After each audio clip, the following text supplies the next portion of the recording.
انک میت و انہم میتون، اے نبی آپ کو بھی وفات پانا ہے، موت آپ پر بھی وارد ہوگی اور یہ سب بھی مریں گے۔ ثم انکم یوم القیامت عند ربکم تختصمون، پھر تم اپنے رب کے پاس قیامت کے دن آپس میں جھگڑو گے۔ کیا جھگڑو گے؟ حضور کہیں گے کہ میں نے تو یہ ان کو بتا دیا تھا سارا کچھ، اللہ جو تو نے بھیجا تھا میں نے پہنچا دیا تھا۔ ان میں سے ہو سکتا ہے کچھ کھڑے ہو کر یہ پلی لیں کہ نہیں نہیں مجھ تک بات نہیں پہنچی تھی، یہ جھگڑا ہوگا پھر، کیونکہ اللہ تعالیٰ نے تو بھیجا محمد رسول اللہ صلی اللہ علیہ وسلم کو، اور جواب دہی ان سے بھی ہوگی۔ سورہ اعراف کی آیت نمبر 6 بڑے اہم آیات میں سے ہے وہ قرآن مجید کے، فَلَنَسْأَلَنَّ الَّذِينَ أُرْسِلَ إِلَيْهِمْ وَلَنَسْأَلَنَّ الْمُرْسَلِينَ، ہم ان سے بھی پوچھیں گے جن کے طرف رسولوں کو بھیجا، اور ان سے بھی پوچھیں گے جنہیں رسول بنا کر بھیجا۔ تم نے ہمارا پیغام پہنچا دیا تھا؟ جی ہم نے پہنچا دیا تھا۔ اسی لیے حضور نے گواہی لے لی تھی حجۃ الوداع میں، الا هل بلغت، لوگوں میں نے پہنچا دیا کہ نہیں؟ اور پورے مجمع نے کہا انا نشہد انک قد بلغت وادیت ونصحت، ہاں حضور ہم گواہ ہیں، آپ نے حق تبلیغ ادا کر دیا، حق خیرخواہی ادا کر دیا، اور آپ نے حق امانت ادا کر دیا۔ پھر آپ نے اللہ کی سے خطاب کرتے ہوئے آسمان سے بھی اشارہ کیا، انگلی سے اشارہ کیا آسمان کی طرف، اللہم اشہد، اللہم اشہد، اللہ تو بھی گواہ رہے، یہ مان رہے ہیں کہ میں نے پہنچا دیا۔ پھر آپ نے فرمایا فَلْيُبَلِّغِ الشَّاهِدُ الْغَائِبَ، اب میں نے تو تمہیں پہنچا دیا ہے، تمہارا فرض ہے کہ تم پہنچاؤ ان کو جو یہاں موجود نہیں ہے۔ یہ ہے سلسلہ جو شروع کیا ہے، یہ گویا کہ جو میں نے کل بتایا تھا رسول و رسول اللہ ہے، اب گویا کہ پوری امت جو ہے وہ اللہ کے رسول کی رسول ہے۔ اللہ کے رسول نے باقی پوری نوع انسانی کے لیے اپنی امت کو یہ کام سونپ دیا ہے کہ جیسے میں نے تمہیں پہنچایا تھا تمہیں پہنچانا ہے پوری نوع انسانی کو۔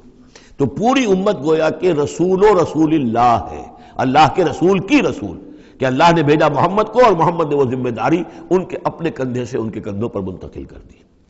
یہ ہے صورتحال جس کو دو جگہ قرآن میں کہا گیا، سورہ حج میں بھی ہم پڑھ چکے، هو اجتباکم وما جعل علیکم فی الدین من حرج الی قولہ تعالی لیکون الرسول شہیدا علیکم وتکونوا شہداء علی الناس، اور ادھر سورہ بقرہ کے اندر کہہ دیا گیا ہجرت کے ادھر ہجرت کے ادھر، یہ دونوں صورتیں ہجرت سے متصل قبل حج اور ہجرت کے متصل بعد البقرہ، اور ادھر کیا آ گیا وَكَذَلِكَ جَعَلْنَاكُمْ أُمَّةً وَسَطًا لِتَكُونُوا شُهَدَاءَ عَلَى النَّاسِ وَيَكُونَ الرَّسُولُ عَلَيْكُمْ شَهِيدًا، صرف ترتیب بدلی ہے۔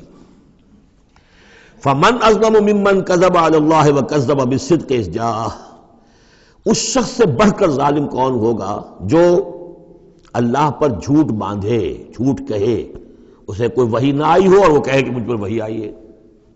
وَكَذَّبَ بِالصِّدْقِ، یا اور یہ عین اور یہ دونوں جمع کیجیے گا، وہ بعد میں بتاؤں گا، وَكَذَّبَ بِالصِّدْقِ، اور جھٹلائے سچی بات کو جب کہ اس کے پاس آ گئی۔ یہ دونوں ایک شخص کے کردار بھی ہو سکتا ہے کہ وہ اللہ پر جھوٹ تہمت جو ہے جڑ رہا ہے اور خود جو ہے جو اللہ کی طرف سے حق آیا ہے اس کی نفی کر رہا ہے، تردید کر رہا ہے۔ اور یہ دو اشخاص بھی ہو سکتے ہیں کہ ایک تو وہ سب سے بڑھ کر ظالم ہے کہ جس اس کو وحی نہ آئی ہو اور وہ کہے کہ وحی آئی ہے، اس نے کوئی بات اپنے جی سے گھڑ کر اللہ کی طرف منسوب کر دی، تو یہ کہ اس سے بڑھ کر ظالم کوئی نہیں ہو سکتا۔ تو اسی طرح اسی درجے کا ظالم وہ ہے کہ جس کے پاس اللہ کا کلام آ جائے، صدق آ جائے، سچائی آ جائے اور اس کو جھٹلا دے۔ الیس فی جہنم مثوی للکافرین، تو کیا جہنم ہی میں ٹھکانہ نہیں ہے ایسے کافروں کا؟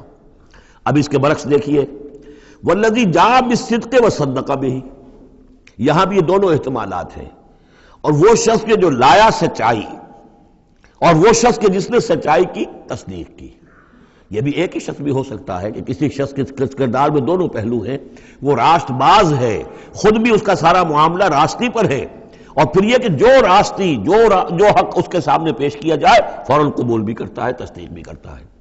لیکن یہ کہ عام طور پر خیال یہ ہے کہ والذی جاء بالصدق سے مراد یہاں محمد رسول اللہ صلی اللہ علیہ وسلم جو لائے ہیں سچائی اللہ کی جانب سے، اور وصدق بہ سے مراد حضرت ابوبکر ہیں رضی اللہ تعالی عنہ جنہوں نے اس سچائی کی تصدیق کی ہے۔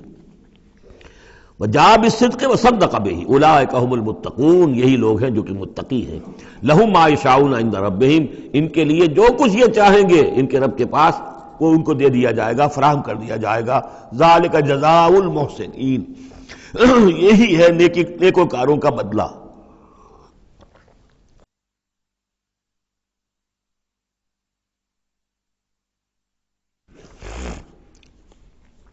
لِيُكَفِّرَ اللَّهُ عَنْهُمْ أَسْوَأَ الَّذِي عَمِلُوا وَيَجْزِيَهُمْ أَجْرَهُمْ بِأَحْسَنِ الَّذِي كَانُوا يَعْمَلُونَ، تاکہ اللہ تعالیٰ ان کے وہ اعمال جو برے ہیں وہ تو ان سے دور کر دے۔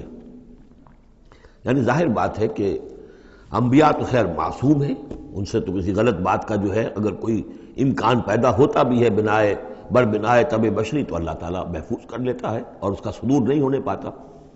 باقی تو ہر شخص سے خطا ہو سکتی ہے، غلطی ہو سکتی ہے۔ تو اللہ تعالیٰ جو ہے ان کے جو برے اعمال ہوں گے انہیں تو دور کر ہٹا دے گا، نامہ اعمال سے دھو دے گا۔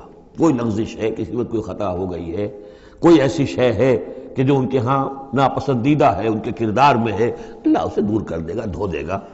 وَيَجْزِيَهُمْ أَجْرَهُمْ بِأَحْسَنِ الَّذِي كَانُوا يَعْمَلُونَ، اور ان کا جو جزا ان کی معین کرے گا وہ ان کے بہترین اعمال کے حساب سے کرے گا۔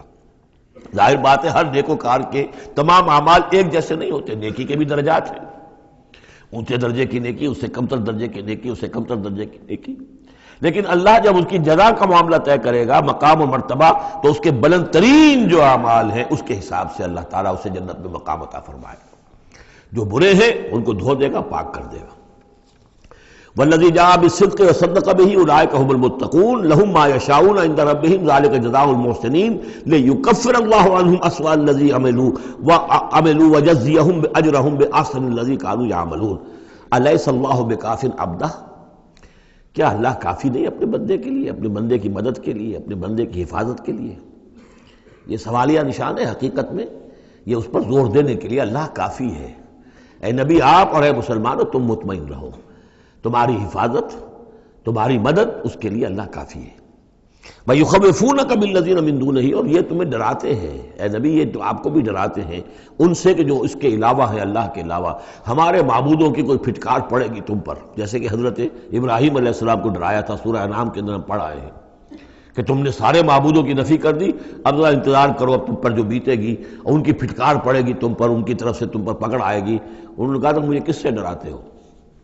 بدبختو ڈرنا تمہیں چاہیے، تم اللہ کے ساتھ شریک کرتے ہو، مجھے تو کوئی ڈر نہیں ہے۔ اسی طریقے سے کہا کہ یہ ڈرا رہے اے نبی آپ کو بالذین من دونہ، ان کے بارے میں ان سے ڈرا رہے ہیں کہ جو اللہ کے سوا انہوں نے معبود بنا رکھے۔ وَمَن يُضْلِلِ اللَّهُ فَمَا لَهُ مِنْ هَادٍ، اور جس کو اللہ تعالیٰ گمراہ کر دے، جس کی گمراہی کے اوپر مہر لگا دے، پھر اس کے لیے کوئی ہدایت دینے والا نہیں۔ وَمَن يَهْدِ اللَّهُ فَمَا لَهُ مِن مُضِلٍّ، اور جس کو اللہ ہدایت دے دے پھر اسے گمراہ کرنے والا کوئی نہیں۔ أَلَيْسَ اللَّهُ بِعَزِيزٍ ذِي انتقام، تو کیا اللہ تعالیٰ زبردست نہیں ہے، انتقام لینے والا؟ وَلَئِن سَأَلْتَهُم مَّن خَلَقَ السَّمَاوَاتِ وَالْأَرْضَ لَيَقُولُنَّ اللَّهُ، اور جب یہ آپ ان سے اگر پوچھیں گے کس نے پیدا کیا آسمانوں اور زمین کو، وہ کہیں گے اللہ نے۔ قُلْ أَفَرَأَيْتُم مَّا تَدْعُونَ مِن دُونِ اللَّهِ إِنْ أَرَادَنِيَ اللَّهُ بِضُرٍّ هَلْ هُنَّ كَاشِفَاتُ ضُرِّهِ، تو اے نبی ان سے کہیے تو ذرا غور کرو، جن کو تم پکارتے ہو اللہ کے سوا، اگر اللہ نے میرے لیے کسی تکلیف کا فیصلہ کر لیا ہو تو کیا وہ تمہارے معبود میری اس تکلیف کو دور کر سکیں گے؟ دیکھیے ظاہر بات ہے وہ بھی مانتے تھے کہ بڑا اللہ تو وہی ہے اللہ، یہ چھوٹے ہیں، تو بڑے کا حکم چلے گا کہ چھوٹے کا چلے گا؟ اگر اللہ نے فیصلہ کر لیا ہو میری تکلیف کا، میرے لیے کسی ضرر کا، تو کیا یہ تمہارے معبود تمہارے اپنے عقیدے کے مطابق جو بات ہے اس سے سوچو کہ کیا وہ اس کو اللہ کے فیصلے کے آڑے آ سکتے ہیں؟ اور ارادنی برحمت، اور اگر اللہ تعالیٰ نے میرے لیے رحمت کا کوئی فیصلہ کر لیا ہے، هل هن ممسکات رحمتہ، کیا ان میں اتنی طاقت ہے کہ میری اس کی رحمت کو روک لے؟ قل حسبی اللہ، کہہ دیجئے میرے لیے تو میرا رب کافی ہے۔ علیہ یتوکل المتوکلون، اسی پر توکل کرتے ہیں توکل کرنے والے۔ قل یا قوم اعملوا علی مکانتکم، کہہ دیجئے اے نبی، اے میری قوم کے لوگوں، کر لو جو کچھ تم کر سکتے ہو، میرے خلاف جو سازشیں کرنی ہے کر لو، جو تدبیریں کرنی ہے کر لو، جو قوت جمع کرنی ہے کر لو، انی عامل، میں بھی اپنی سی محنت کر رہا ہوں۔ فسوف تعلمون، ان قریب تمہیں معلوم ہو جائے گا کون کامیاب ہوتا ہے کون ناکام۔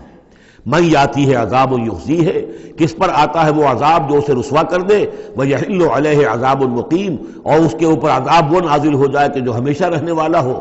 انا انزلنا علیک الکتاب للناس بالحق، اے نبی، اے محمد صلی اللہ علیہ وسلم، ہم نے آپ پر یہ کتاب نازل کر دی ہے لوگوں کے لیے حق کے ساتھ۔ فمن اہتدی فلنفسہ، تو جو کوئی ہدایت کے راستہ اختیار کرتا ہے وہ اپنے بھلے کے لیے، ومن ضل فانما یضل علیہا، اور جو گمراہی اختیار کرتا ہے تو اس کا سارا وبال اسی کے اوپر آئے گا۔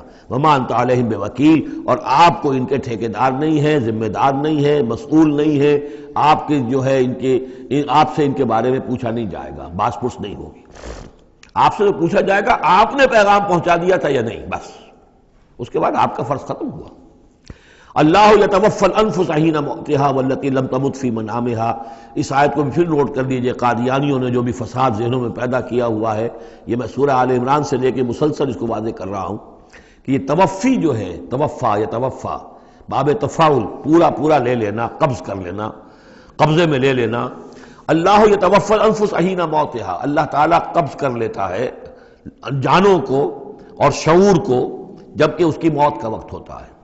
والتی لم تمت فی منامها، جن کے موت کا وقت نہیں ہے تو نیند میں قبض کر لے، نیند میں شعور چلا گیا، جان موجود ہے۔ موت جب ہوتی ہے شعور بھی گیا، جان بھی گئی، جسم یہاں ہے، اور حضرت مسیح کو لیا گیا، شعور بھی، جان بھی، جسم بھی۔ تو گویا کہ توفی جو ہے بتمام و کمال جو ہوئی ہے وہ حضرت مسیح کی ہوئی ہے علیہ الصلوۃ والسلام۔